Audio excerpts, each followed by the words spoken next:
Welcome to Chillin' 101. We hope this video helps. You start by confirming basic requirements. Your iPhone and Apple Watch are paired and signed into the same iCloud account.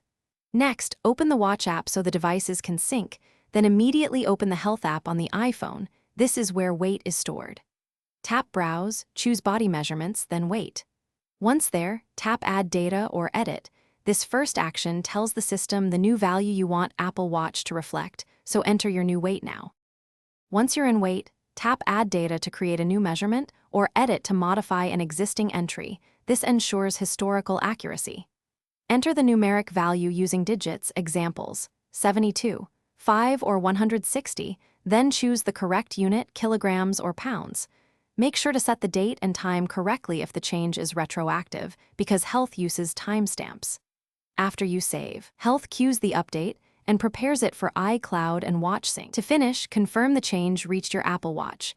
Open the Activity or Workouts app and review the metrics. They pull weight from Health. If it doesn't update, toggle airplane mode or restart both devices to force a sync and make sure the Health app has permission to share data with the watch.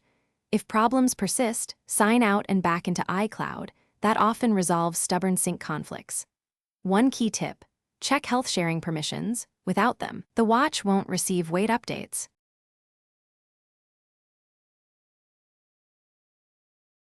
Thanks for watching. Consider subscribing if we helped you.